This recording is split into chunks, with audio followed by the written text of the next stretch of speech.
ઓમ શ્રી ગણેશાય નમઃ. જય શ્રી કૃષ્ણ મિત્રો. આજે વિનાયક ચતુર્થી છે.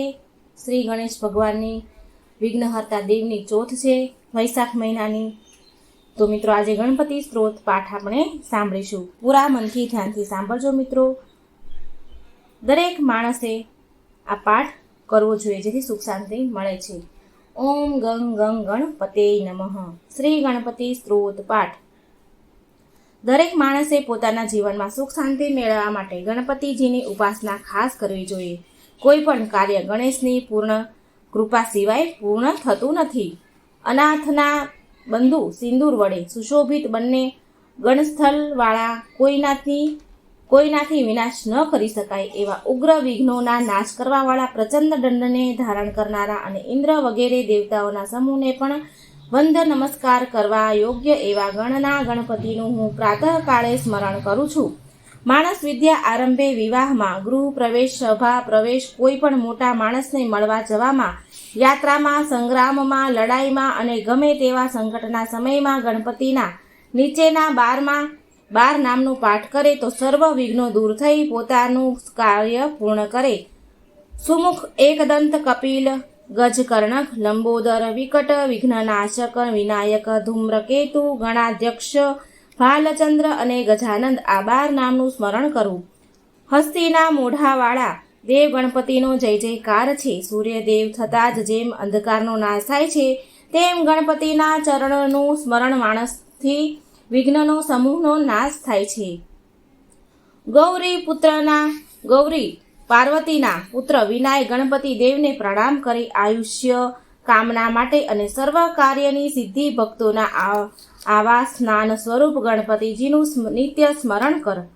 પહેલા વક્રતુંડને, બીજા એકદંતને, ત્રીજા કૃષ્ણ પિંગાક્ષને, ચોથા ગજવકત્રને, પાંચમા લંબોદરને, છઠ્ઠા વિકટને, સાતમા વિઘ્નરાજને અને આઠમા ધ્રુમ વર્ણને, નવમા ભાલચંદ્રને, 10મા વિનાયકને, 11મા ગણપતિને અને 12મા ગજાનંદને. જે માણસ આ 12 નામના પ્રાતઃકાળે, મધ્યકાળે અને સાયંકાળે જાપ કરે છે તેને વિઘ્નનો ભય રહેતો નથી અને દરેક કાર્યમાં સિદ્ધિ મળે છે.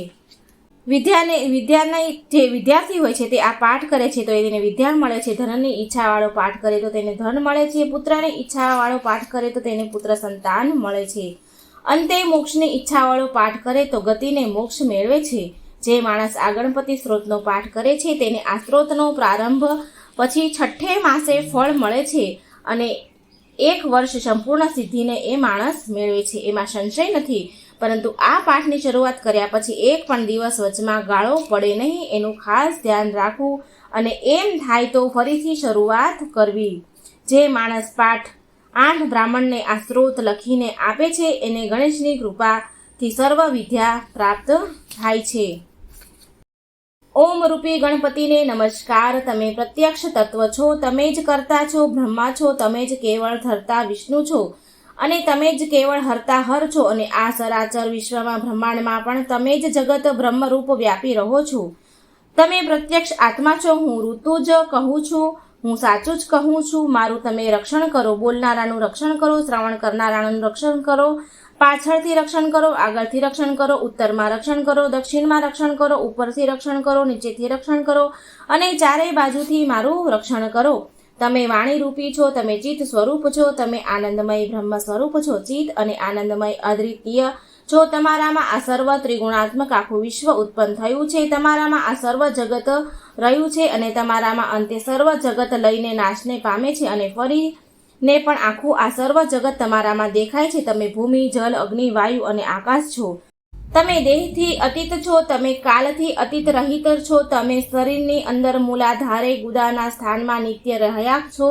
તમે પણ 3 જાતિની શક્તિરૂપ છો. યોગીઓ તમારું નિરંતર ધ્યાન કરે છે. તમે બ્રહ્મા છો, તમે વિષ્ણુ છો, તમે રુદ્ર છો, તમે ઇન્દ્ર છો, તમે અગ્નિ છો, તમે બ્રહ્મવાચક છો. ભૂર્ભુવઃ સ્વઃ 3 સ્વરૂપ છો. પ્રથમ ગકારનો ઉચ્ચાર કરો, ત્યાર પછી તેની સાથે આકારનો ઉચ્ચાર કરો એટલે કે આકાર સહિત ગનો ઉચ્ચાર કરો. પછી તેના ઉપર અનુસ્વારનો ઉચ્ચાર કરો. અનુનાસિક સાથે કરો. ગ એમ સમજવું, એની પાછળ ઓમકાર કરવા અને ઓમ ગ એકાક્ષર ગણપતિ મંત્રને સમજવો. એ બધાના સાથે ઉચ્ચાર કરવાથી સંહિતા કહેવાય છે. એ ગકારની આરંભી ગણેશ વિદ્યા સમજવી. આ મંત્રના ગણક ઋષિ છે. નિચૃંદ ગાયત્રી છંદ છે. ગણપતિ દેવતા છે. ઓમ ગંગ ગણપતિએ નમઃ આ મંત્ર છે. ધ્યાનમ એક દંતવાળા ગણપતિને અમો જાણીએ છીએ. વક્રતુંડથી ઉપાસના કરીએ છીએ, માટે એવા દંતી ગણેશજી અમારા પર પ્રસન્ન થાઓ. જે ગણપતિને એક દાંત છે, 4 હાથ છે, વળી 5 અંકુશ છે. વરદ દાંતને વરદ હાથને જેઓએ ધારણ કર્યા છે. મૃષક જેની ધ્વજામાં છે, જેનો લાલ વર્ણ છે, લાંબુ ઉંદર છે, સુપડા જેવા કાન છે, લાલ વસ્ત્રને ધારણ કરનારા, જેઓ પુરુષ અને માયાથી પરે છે, જેઓ સૃષ્ટિની આદિમાં ઉત્પન્ન થયા છે, એવા ગણપતિનું જે ધ્યાન કરે છે તે યોગીઓમાં શ્રેષ્ઠ ગણાય છે. સમૂહના પતિને નમસ્કાર. ગણપતિને નમસ્કાર. પ્રથમ નામના ગણના પતિને નમસ્કાર. લાંબા ઉદરવાળા એક દંતને ધારણ કરનાર, વિઘ્નને દૂર કરનાર, શિવના પુત્ર શ્રી વરદ મૂર્તિ ગણપતિને નમસ્કાર. આ અર્થવશિષ્ટ જે ભણે છે તે બ્રહ્મ રૂપ પામે છે. તે સર્વ વિઘ્નો વડે પરાભવ પામતો નથી. ચારે બાજુથી સુખ મેળવે છે. પંચ મહાપાપથી મુક્ત થાય છે. સાયંકાળે પાઠ કરે તો તે દિવસના પાપોનો નાશ થાય છે.